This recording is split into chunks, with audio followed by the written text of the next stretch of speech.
Hello, and welcome to RDU Forest, or what's left of it. Today is December 2nd, 2158, and is the 100-year anniversary of the closing of Wake Stone's Big Hole Quarry. My name is #27560-286, and I'm the great-great-great-grandson of Morrisville Mayor that went by the alpha name of Mark Stolman. So here we are commemorating 100 years since the Big Hole closed. Wake Stone operated the Big Quarry right over here.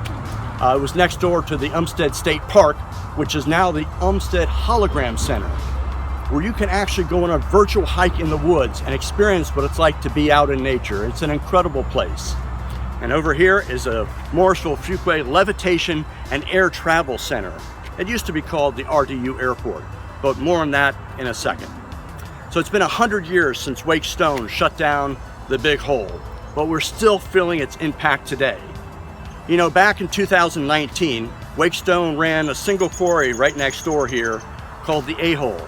And the A-Hole closed down in 2030, and the responsibility for that rested squarely on Wake Stone.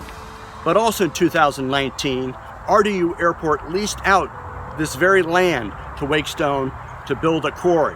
And they dug and they dug. For 39 years they dug. And finally, in 2058, it finally shut down. But guess what? It wasn't over. The responsibility to take care of that went over to RDU Airport and the four entities that own the airport. Raleigh, Durham, the counties of Wake and Durham, they're the ones that were responsible. And all they got was $8 million to put up a fence around it. Now, I don't know about you, but a 400-foot pit in the middle of an urban center is too inviting. There have been many, many accidents over the year. There have been over 20 deaths and countless suicides over at the Big Hole. And that's where the trouble began. They started being lawsuits against RDU Airport and those four entities that controlled the land. And guess what? RDU Airport was losing those lawsuits over and over again.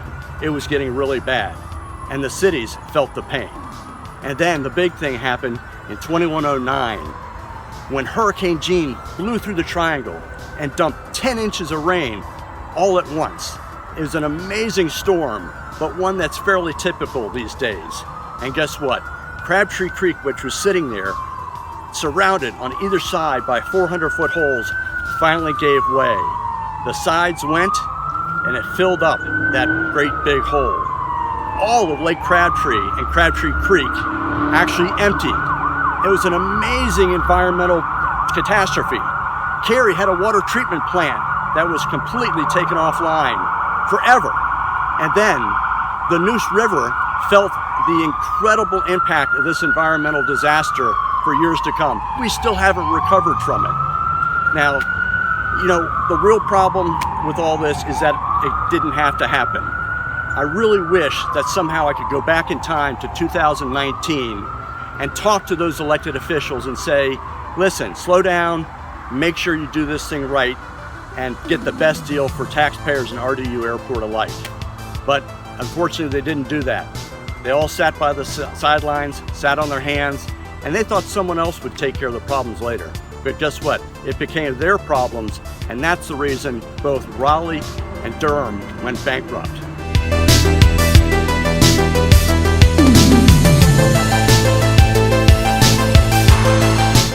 You heard the story about RDU Airport. They couldn't take the lawsuits, and they were out of business too. So Morrisville and Fuquay stepped in and started the Levitation Center. It's just too bad that those elected officials didn't do the right thing. Could you imagine allowing two 400-foot holes on either side of Crabtree Creek and expecting that to be perfectly fine, like nothing would ever happen? You've got to be kidding me. Well, you know, it's too bad they didn't do the right thing. So anyway, here's to the 100th anniversary. I'm glad the quarry finally shut down. I'm going to go off to the Umstead Hologram Center and do some virtual hiking. And then, you know what, I might go over to the DeTorque Pavilion. They've got an augmented reality setup where you can actually get on a stationary bicycle and ride like a mountain bike through the woods. It's supposed to be the most amazing, realistic mountain bike ride you've ever seen. So I hope you'll come out pretty soon. And listen, thank you for listening. We'll see you in the future. Nanu nanu.